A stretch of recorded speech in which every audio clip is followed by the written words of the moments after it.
Boa noite, alunos. Iremos iniciar nesse momento a correção dos nossos casos clínicos. Percebi que muitos ficaram com dúvidas, então vamos procurar tirar todas essas dúvidas para que a gente consiga um bom aprendizado e desenvolvimento com relação aos nossos casos clínicos, tá? Então vamos lá. Antes de iniciar os casos clínicos, eu vou passar duas imagens para vocês, para a gente estudar um pouco a questão do perfil facial, que eu creio que foi o ponto onde vocês ficaram com mais dúvidas. Então vamos esclarecer, primeiro iniciando com essas fotos, com essas imagens, para a gente avaliar um pouco esse perfil facial, tá? Aqui na primeira imagem nós podemos ver que ele é um perfil facial classe 1, aqui nós temos um perfil facial classe 2 e aqui nós temos um perfil facial classe 3. Esse perfil facial, gente, é aquela questão da classificação esquelética que eu tinha pedido para vocês. Então poderíamos ter classificação esquelética 1, 2 ou 3, tá certo? Então quais são as características que me apontam para que esse paciente tenha um perfil facial ou uma classificação esquelética 1? Lembra que a gente conversou bastante? Os ossos da face, eles têm que estar bem distribuídos. A face ela tem que estar harmônica do nosso paciente. Então, para não ter, para a gente não esquecer de nenhuma característica, nós podemos iniciar o quê? De cima para baixo. Podemos iniciar o quê? Geralmente com o ângulo nasolabial. A gente sempre inicia pelo ângulo nasolabial, que no perfil facial 1 ou na classificação esquelética 1, ele é um ângulo nasolabial que ele está em um valor adequado e ele está proporcional a ponta do nariz ao lábio superior do nosso paciente, tá? O sulco nasogeniano, nós podemos perceber que ele também está bem, ele não está tão marcado, ele não está tão desenvolvido, ou ele não está tão pobre, ou ele não desenvolveu menos do que eu deveria. Está proporcional à face da nossa paciente aqui.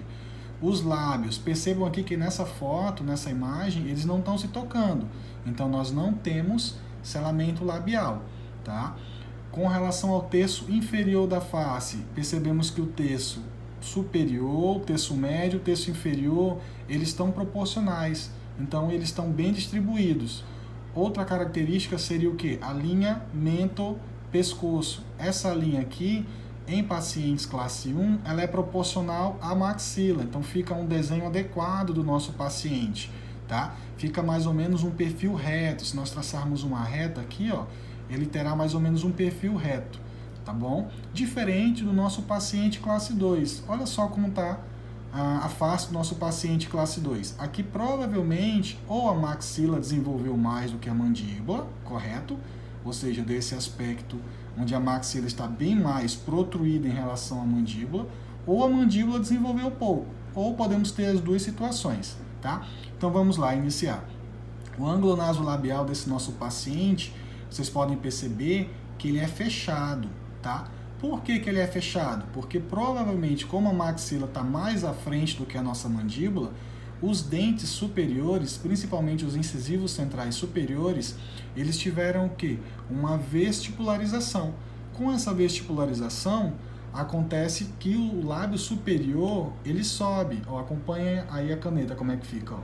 Então, quando temos uma vestibularização dos incisivos centrais superiores, consequentemente, o lábio superior ele fica mais levantado, fica mais à frente, mais vestibularizado, e faz com que esse nariz tenha uma empinada, ele vá um pouco mais para cima, fazendo com que esse ângulo nasolabial ele se torne mais fechado, tá bom? Então, uma característica facial de pacientes classe 2, ângulo nasolabial fechado.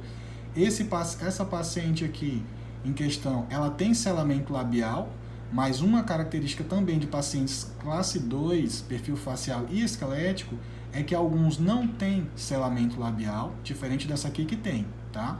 Bastante atenção. Alinhamento pescoço. Vamos para os ossos zigomáticos primeiro. Podemos visualizar aqui que eles estão mais marcados do que o paciente que tem perfil facial 1. Eles são mais proeminentes, mais vivos, tá bom? Essa linha, esse sulco nasogeniano, o que muitos pacientes chamam de bigode chinês, né? Então eles são bem marcados, bem mais evidentes.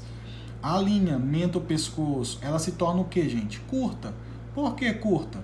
Porque a maxila é pobre em relação à maxila. A mandíbula, desculpa, é pobre em relação à maxila. A mandíbula desenvolveu menos em relação à maxila. Ou a maxila se desenvolveu muito mais em relação à mandíbula desse paciente em questão. Tá certo? Tudo bem até aí? Estão compreendendo? Vamos para o paciente classe 3, tá? No paciente classe 3, outro detalhe, o paciente classe 2, se nós traçarmos um perfil dele, nós vamos ter o quê? Um perfil convexo, tá? Se nós traçarmos assim um perfil, ó, visualizem um C na face do nosso paciente, ele é um perfil convexo, diferente do classe 1, que é um perfil reto, tá? E o classe 3, que é um perfil que côncavo, ou seja, em formato de C, ó, por conta que a mandíbula está mais proeminente ou mais avançada em relação à maxila, tá? Então vamos lá iniciar. O ângulo nasolabial do nosso paciente ele é mais aberto, do nosso paciente que tem características faciais 3 ou padrão esquelético 3. Por quê? Porque a maxila cresceu ou desenvolveu menos em relação à mandíbula, ou a mandíbula desenvolveu muito mais em relação à maxila, ou os dois combinados. Então aqui temos deficiência óssea dos dois pacientes aqui em questão, tá? Consequentemente, quando nós temos uma maxila mais retruída, os dentes eles não têm muita vestibularização superior, fazendo com que esse lábio fique pobre, muitas vezes até invertido, e esse ângulo nasolabial que nós chamamos, ele se torna o quê? Totalmente aberto, por conta dessa não vestibularização e não avanço da maxila, tá? Tudo bem? Conseguiram compreender essa característica? Fazendo com que o paciente tenha uma face mais envelhecida, o nariz se torna mais para baixo, se torna mais evidente, o sulco nasogeniano aqui, ó, o bigode chinês, né, que muitos falam na linguagem popular, se torna o quê? Mais marcado, mais evidente também, porque falta região óssea, falta um crescimento ósseo adequado nessa região de maxila. E o que nós estudamos? Ortodontia não é só dentes. Ortodontia nós trabalhamos com o osso, onde o osso desenvolve a parte dentária também, para ficar naquela região. Consequentemente, tecido mole, músculo, oclusão, articulação e toda essa região do sistema estomatognático. Isso que seria a nossa ortodontia, tá? Então, seguindo aqui o raciocínio, temos o quê?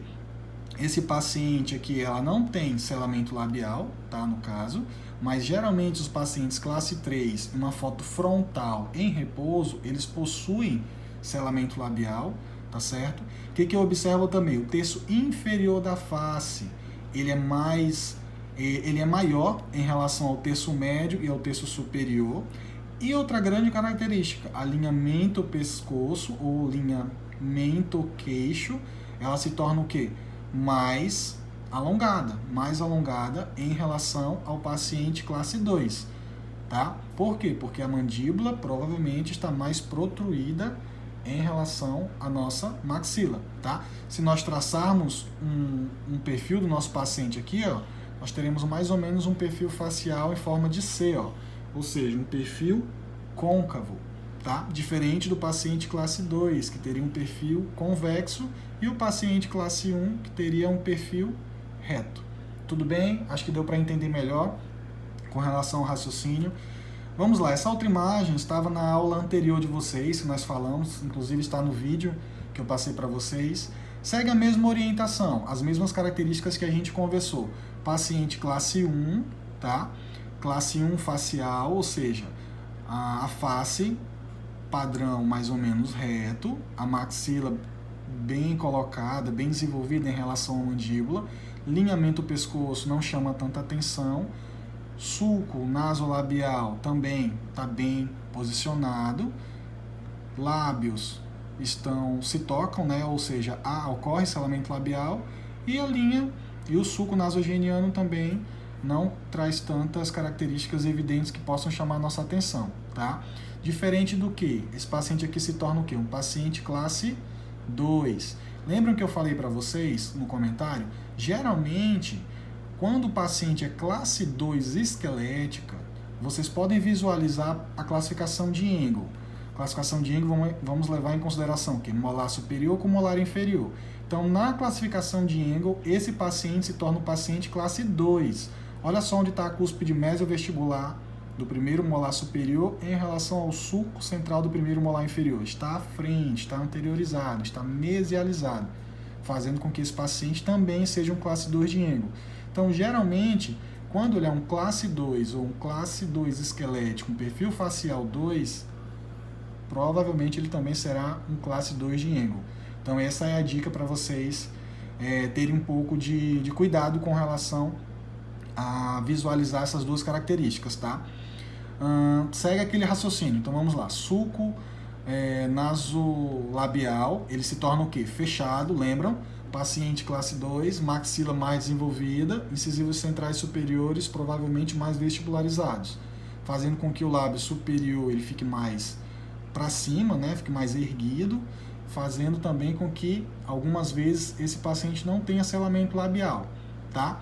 Maxila bem proeminente em relação à mandíbula, o sulco nasogeniano se torna evidentes, né? E alinhamento do pescoço se torna o quê? Mais curta. Por quê? Porque a maxila dele é maior, fazendo com que ele tenha um perfil convexo, né? Fazendo com que ele tenha um perfil convexo. Nós traçarmos um perfil aqui, ó, em C, perfil convexo.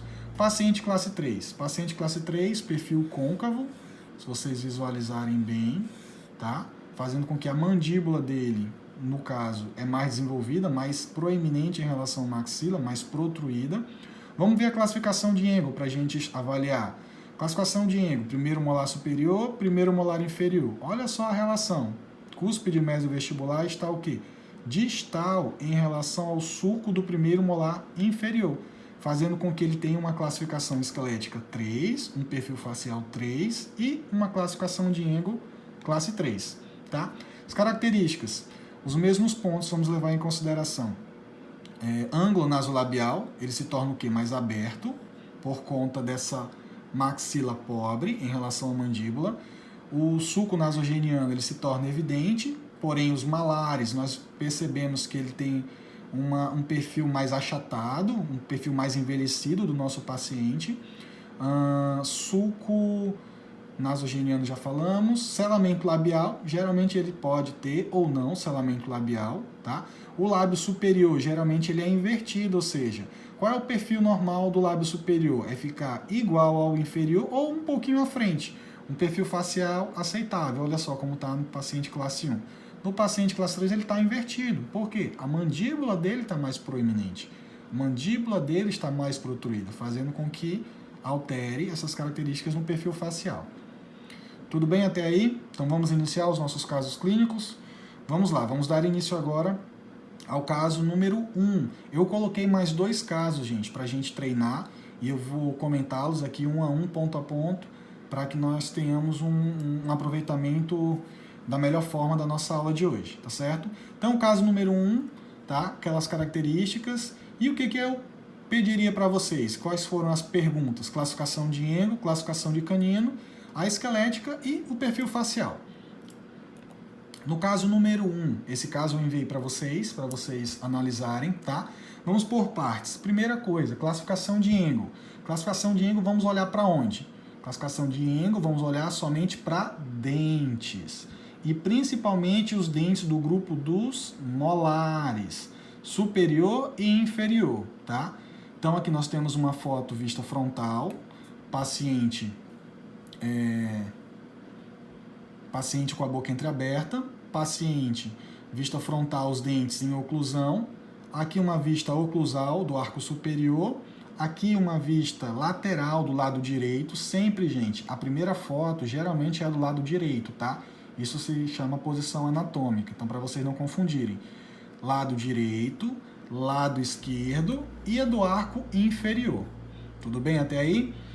Foto norma frontal, paciente em repouso, foto em norma frontal novamente, paciente sorrindo e foto de vista lateral. Tudo bem? Então, como vamos avaliar a classificação de Engel? Vamos visualizar dentes. Já vimos que temos que visualizar o quê? Molares. O que eu comentei com vocês? Iremos fazer classificação de Engel se tivermos oclusão entre molar superior e molar inferior. Nessa paciente temos molar inferior, no caso o 46? Não conseguimos visualizar o elemento 46. Então nós não conseguimos classificá-la com relação a angle do lado direito. Vamos visualizar o lado esquerdo. Lado esquerdo, eu consigo ver relação molar? Aqui nós podemos visualizar elemento 33, 34, 35, correto? O 46 provavelmente está ausente também, tá? Superior, temos o 23, o 26 está aqui, que está ocluindo mais ou menos com o elemento 35. Então nós não temos relação de oclusão de molar do lado esquerdo também. Então esse paciente nós não temos classificação de angle. Então essa seria a resposta correta. Devido à ausência de oclusão, devido à ausência de elementos dentários inferiores, aí vocês podem colocar entre parênteses, primeiro molar inferior, para não esquecerem, não é possível realizar a classificação de angle. Pronto, esse seria a questão número 1, tá certo? Tudo bem? E classificação de canino? Classificação de canino, nós vamos visualizar canino. Vamos visualizar primeiramente o canino do lado direito e depois o canino do lado esquerdo. Canino do lado direito, qual é a posição, gente, que o canino deve ficar em relação ao canino inferior? Para ser um paciente classe 1 de canino, esqueçam o angle agora, vamos olhar só canino. Canino superior, 13, canino inferior, 43. Conseguem visualizar bem? Então, para esse paciente ser classe 1 de canino, essa cúspide do canino, do elemento superior, do canino superior, ela deve ocluir na distal do canino inferior. Vamos lá? Vamos voltar novamente. Vamos voltar. Paciente classe 1 de canino, a cúspide do canino superior deve ocluir na distal do canino inferior, ou seja, entre o primeiro premolar inferior e o canino inferior. Como nós temos esse canino ocluindo à frente, ou seja, mesializado, nós temos uma classificação 2 de canino do lado direito, tá? Classificação 2 de canino do lado direito. Vamos avaliar o lado esquerdo para percebermos se muda alguma coisa. Lado esquerdo nós temos o que? Elemento 23, elemento 33 caninos, né? Para ficar classe 1 fechado, uma classe 1 de canino, classe 1 deveria o quê? A cúspide está na distal, ou seja, na distal do canino inferior, entre o elemento 34 e o elemento 33. Como nós temos esse canino, a gente pode dizer em topo, ou seja, bem no centro do canino inferior, nós podemos ter uma classe 2 de canino, ou uma meia classe 2 de canino, tá? Para não confundir muito a cabeça de vocês, classe 2 de canino já está bem explicado nessa classificação. Lembrem, classe 1, cúspide deve estar distal, entre premolar e canino. Classe 2, cúspide está o quê? Mesial. E classe 3, cúspide de canino está distal. Mesma orientação, segue o mesmo pensamento dos dentes molares. Porém, a classificação de molar segue a classificação de angle, né? Que não temos nesse caso por conta da ausência dos molares inferiores, e a classificação de canino que eu pedi para vocês. Tudo bem até aí? Entenderam? Conseguindo visualizar bem? Agora vamos para as características faciais. Vamos lá. É uma paciente que tem um perfil facial. Aqui ela está em uma foto frontal, tem selamento labial, tá? Então vocês podem colocar, possui selamento labial. Na foto sorrindo aqui dela, frontal também, o que a gente consegue visualizar? O sulco nasogeniano dela, eu percebo que ele é um pouco mais marcado, um pouco mais evidente, vocês concordam? Apesar dela ter um perfil facial bonito, gente, ó. Se a gente traçar uma reta aqui, a gente consegue perceber que os dentes superiores dela, eles têm uma ligeira vestibularização. Se vocês conseguirem avaliar bem, vocês percebem isso, tá? Então, esse paciente aqui, vamos falar bem das características, depois a gente classifica ela. Eu poderia classificar o quê? O ângulo nasogeniano dela, eu classificaria como ele fechado, devido a essa vestibularização dos incisivos superiores. Consegue visualizar? Ó, sulco nasogeniano, colocaria bem evidentes, os ossos malares, tá? Alinhamento pescoço dela, ela não é tão longa, não é tão alongada e também não é tão curta, tá? Eu colocaria alinhamento pescoço padrão normal, sem muitas alterações, tá certo? O que me chamaria mais atenção para essa paciente seria o ângulo nasolabial dela e essa ligeira vestibularização dos dentes superiores, tá? Então lembra que nós classificamos ela em classe 2 de canino? Outro detalhe também, gente, geralmente quando o paciente é classe 2 de canino, se nós olharmos para a classificação de Engel, caso ela tivesse, ela também seria classe 2 de Engel, tá? Vamos imaginar que tivéssemos aqui um primeiro molar inferior. Olha onde está a cúspide superior do primeiro molar superior. Nunca que ela iria ocluir no sulco central do primeiro molar inferior, concorda? Para ela ocluir no sulco central do primeiro molar inferior, teríamos uma classificação 1 de Engel. Então aqui, se ela tivesse esse molar inferior, provavelmente ela seria classe 2 de Engel, confirmando classe 2 de canino e confirmando classe 2 do perfil facial da nossa paciente. Tudo bem até aí? Então vamos lá. Primeira pergunta. Primeira resposta, na verdade. Não é possível fazer a classificação de Engel devido à ausência dos molares inferiores. A segunda pergunta, a segunda resposta. Temos classificação 2 de canino do lado direito e 2 de canino do lado esquerdo, ou podendo colocar somente classificação 2 de canino. Terceira pergunta, seria o quê? Classificação esquelética. Eu colocaria essa paciente como classificação 2 esquelética, ou padrão facial 2, e as características seriam essas que a gente conversou. Ângulo nasolabial fechado, sulcos nasogenianos bem evidentes, marcados, ela possui selamento labial, né? Linhamento pescoço dentro da normalidade, não chama muito a minha atenção. E seria basicamente isso. Essas seriam as características que eu avaliaria nessa paciente, tá? Vamos para o